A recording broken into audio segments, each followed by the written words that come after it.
Hi అండి, welcome back to our channel అమ్మ చేతి ప్రేమ. ఈరోజైతే మన ఛానల్లో పంచదార కానీ బెల్లం కానీ అస్సలు వాడకుండా పల్లి అలాగే నువ్వుల లడ్డూని చూపిస్తున్నాను. మనకి ఇది చాలా అంటే చాలా హెల్దీ రెసిపీ అండి. ఈ చలికాలంలో ప్రతి ఒక్కళ్ళు కూడా ఎటువంటి ఇన్ఫెక్షన్లు కలగకుండా ఉండాలంటే ప్రతి ఒక్కళ్ళు ఈ కంపల్సరీ ఈ రెసిపీని ట్రై చేయాల్సిందే. ఇది చూడడానికి కదండి, తినడానికి కూడా చాలా చాలా టేస్టీగా ఉంటుంది. ఈ రెసిపీ కోసం అయితే ముందుగా కడాయిలోకి అరకప్పు వరకు నువ్వులనైతే ముందుగా వేపించుకోవాలండి.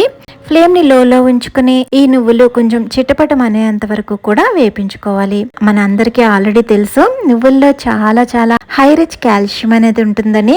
దీనిలో కాల్షియం ఒకటే కాదండి, ప్రోటీన్, ఫైబర్, వైటమిన్ బి అలాగే యాంటీ ఆక్సిడెంట్స్ ఇవన్నీ కూడా ఉంటాయి. ఇవి మనకి బోన్ హెల్త్ తో పాటు హార్ట్ హెల్త్ ని కూడా కాపాడుతూ ఉంటాయి. చూడండి, ఇలా చక్కగా వేగిన ఈ నువ్వులనైతే ఒక ప్లేట్లోకి ట్రాన్స్ఫర్ చేసుకుని వీటిని అయితే పూర్తిగా చల్లారనివ్వాలి.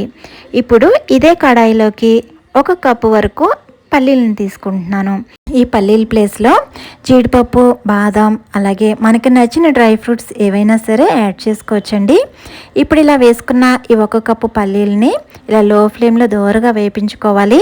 మనకి ఆల్రెడీ తెలుసు, ఈ పల్లీలు కూడా మనకి చాలా అంటే చాలా పోషకాలు ఇస్తాయని. దీంట్లో ఉండే హెల్దీ ఫ్యాట్స్ అలాగే మన శరీరానికి చాలా ఉపయోగపడే వైటమిన్ ఈ అలాగే B3 దీంట్లో అధికంగా ఉంటాయి. రెండు ఇలా పల్లీలు దోరగా వేపించుకున్న తర్వాత ఈ పొట్టు అనేది ఇలా ఈజీగా వచ్చేస్తుంది, అంటే ఇవి చక్కగా వేగినట్టు.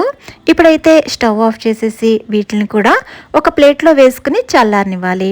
ఇవి పూర్తిగా చల్లారక ముందే కొంచెం గోరువెచ్చగా ఉండగానే ఇక్కడ చూపిస్తున్నట్టు వీటికున్న పొట్టు మొత్తం కూడా ఇలా తీసేసుకోవాలి. ఇలా చక్కగా పొట్టు మొత్తం ఇలా తీసేసుకున్న వీటిని ఇప్పుడు పక్కన ఉంచుకుందాము. ఇప్పుడైతే 1 కప్పు పల్లీలు తీసుకున్నాం కదా, 1 కప్పుకి సరిపడగా ఇలా ఖర్జూరాన్ని అయితే మొత్తం గింజలన్నీ తీసేసి 1 కప్పు వరకు తీసుకోవాలి. ఈ ఖర్జూరాలని గింజలు ఏమీ లేకుండా తీసుకుని ఇలా మిక్సీ జార్లో వేసుకోవాలి. ఇప్పుడు పొట్టు తీసిన ఈ పల్లీలను కూడా ఇదే మిక్సీ జార్లో వేసేసుకోవాలి. ఇప్పుడు దీనిలోకి మనం ముందుగా వేపించుకున్న నువ్వుల్ని 2 టేబుల్ స్పూన్ల వరకు వేసుకోవాలి. అలాగే మనం చేసే లడ్డు మంచి ఫ్లేవర్ఫుల్గా ఉండడం కోసం 4 లేదా 5 యాలకులను కూడా ఇందులో వేసుకోవాలి. ఇప్పుడైతే ఇది మధ్య మధ్యలో స్పూన్తో కలుపుకుంటూ ఇదైతే మిక్సీ పట్టుకోవాలి. చూడండి, ఈ విధంగా బరకగా మిక్సీ పట్టుకోవాలి. మీరు ఇన్ కేస్ మిక్సీ పట్టేటప్పుడు మిక్సీ స్ట్రక్ అవుతుంది అనుకుంటే 3-4 టేబుల్ స్పూన్ల తేనె కూడా వేసుకుని మిక్సీ పట్టుకోవచ్చు. చూడండి, ఈ విధంగా కొంచెం బరకగా మిక్సీ పట్టుకున్న దీన్ని మనకి కావలసిన సైజులో ఈ విధంగా చక్కగా లడ్డూల్లా చుట్టుకోవాలి. ఇది చుట్టడానికి కూడా చాలా తేలికగా చుట్టుకుంటుందండి. ఇందులో ఎటువంటి నెయ్యి కూడా యాడ్ చేయనవసరం లేదు. చూడండి, ఇలా చక్కగా రౌండ్ చేసుకుని లడ్డూని మనం ముందుగా వేపించుకున్న నువ్వులు ఉన్నాయి కదా, దాంట్లో ఇక్కడ చూపిస్తున్నట్టు రోల్ చేసుకోవాలి. ఇలా నువ్వులు చక్కగా ఇలా అంటుకున్న తర్వాత ఇవన్నీ కూడా ఒక ప్లేట్లో వేసుకోవాలి. మనం చేసిన ఈ లడ్డూలు మరింత అట్రాక్టివ్గా కనిపించడం కోసం ఈ విధంగా గార్నిష్ చేస్తున్నాను. అన్ని లడ్డూలకి ఈ విధంగా ప్రెస్ చేసుకున్న తర్వాత ఈ లడ్డూల్ని ఫిల్ చేయడం కోసం చాక్లెట్ సిరప్ కానీ లేదా డార్క్ చాక్లెట్ని మెల్ట్ చేసుకొని ఈ విధంగా వేసుకోవచ్చు.